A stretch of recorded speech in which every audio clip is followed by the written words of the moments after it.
대한민국 반도체 업종의 시가총액은 전체적인 크기에서 40%에 달합니다. 대표적인 삼성전자와 SK하이닉스가 코스피 시가총액의 1, 2위이기 때문에 그렇죠. 하지만 메모리 반도체 부분의 주가 수익률이 작년에는 좀 저조했다 보니까 많은 분들이 어려워하십니다. 그렇지만 미국의 이 반도체 관련된 ETF들을 들여다보고 반도체 업종을 들여다보면 상당히 놀라운 성과를 작년에 올렸습니다. 그리고 앞으로도 그렇게 올릴 수 있다라고 판단을 하고 있습니다. 자, 오늘 아침 마감한 미국 증시는 조기 긴축 우려, 미 연준의 대차 대표 축소 가능성을 가지고 큰 폭의 하락을 보였습니다. 반도체 업종도 비슷한 하락률, 3%대의 하락률을 보였습니다. 하지만 결국은 이런 환경에서는 펀더멘털이 중요하고 얼마나 실적이 좋게 나오느냐가 중요합니다. 실적이 없는 성장주에 대한 투자는 두려움이 있지만 그렇지 않다면 두려움을 없애는 것이 더 좋다라고 말씀을 드리겠습니다. 자, 속스 ETF를 한번 보겠습니다. 지난 1년 동안에 속스 ETF는 46.5%의 상승률을 보였고요. 또 지난 5년으로 계산하면 385%의 상승률, 연 환산 복리로는 37.1%의 상승률을 보였습니다. 자, 너무나 많이 상승을 했기 때문에 이제 큰 폭으로 하락할 것이다. 이런 걱정을 하실 수도 있습니다. 하지만 우리가 지금 들여다보는 현재의 펀더멘털을 보면 그렇지 않다라고 판단이 듭니다. 지금 현재 PER이 28배 정도 되고요. PBR이 6.7배 정도 되고 배당 수익률이 0.6%입니다. 그렇지만 여기서 중요한 것은 ROE, 저기에 나오는 자기 자본 이익률이 40.9%나 되고 있습니다. 앞으로도 계속적으로 이러한 높은 ROE가 유지가 될 것이기 때문에 그만큼 자기 자본이 계속 매년 늘어난다라고 보시면 되겠습니다. 자, 종목 수는 32개가 들어가 있고요. 운용 수수료는 0.43%입니다. 자, 결국은 앞으로 어느 정도나 더 오를 수 있을까가 중요할 것 같습니다. 지금 속스 관련된 상승 여력은 지금 베이스 케이스로 저희가 들여다보는 부분은 거의 78%가 나오고 있습니다. 적정 가치는 982달러 정도가 나오고 있습니다. 물론 ROE가 큰 폭으로 하락을 한다면 그렇지 않겠지만 현재의 ROE로 보면은 그럴 수 있다라고 말씀을 드리겠습니다.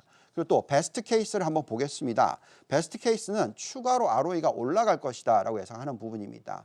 그만큼 4차 산업혁명에 따라서 계속적으로 이익이 증가를 할 수 있는 부분을 말씀을 드리고 있습니다.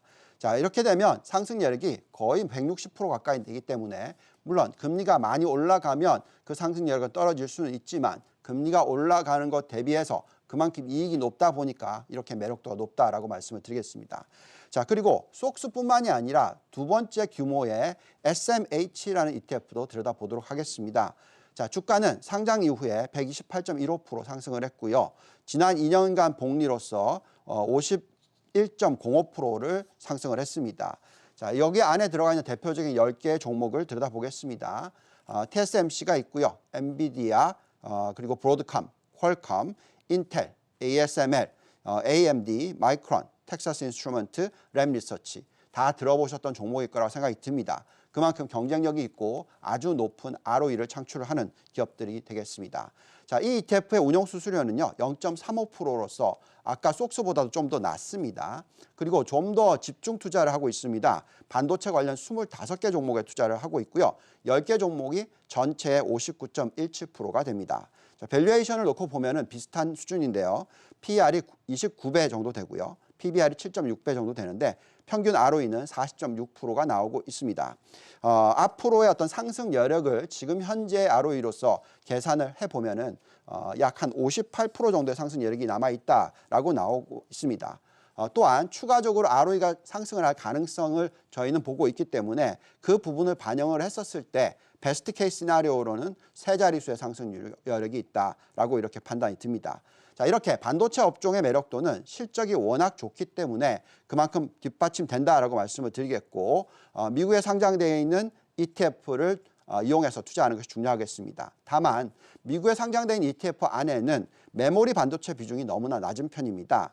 속스 같은 경우에는 마이크론만 들어가 있는데 이 비중이 4.3%밖에 되지 않고요. SMH는 마이크론 비중이 4.9% 정도 됩니다. 여전히 낮습니다. 자, 이 안에는 대표적인 기업인 삼성전자와 SK하이닉스가 포함이 되지 않기 때문에 그렇습니다. 만약에 메모리 비중을 일정 부분 가져간다면 이 ETF들과 플러스 한국의 SK 하이닉스 또는 삼성전자 아니면 둘 다 가져가는 전략이 적절하다고 말씀을 드리겠습니다. 자, 반도체 산업의 매력도가 높은 것은 4차 산업혁명이 계속 일어나고 있는 가운데서 반도체 수요가 모든 제품에 다 들어가고 있기 때문에 그렇습니다.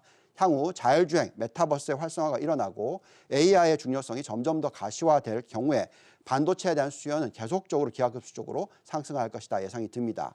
자, 이 업계는 이미 컨솔리데이션이 끝났고요. 계속적으로 또 추가적인 인수합병이 이루어지면서 성장성, 수익률 둘 다 가져가는 그런 매력도가 높은 업종입니다. 자, 우리는 지금 성장주 비중을 전체 투자 비중의 70%를 가져가라고 얘기를 하고 있는데 이 중에서 절반 가까이를 반도체 업종에 투자하는 것도 적절하다 말씀을 드리겠습니다. 지금까지 유동원의 성공투자였습니다.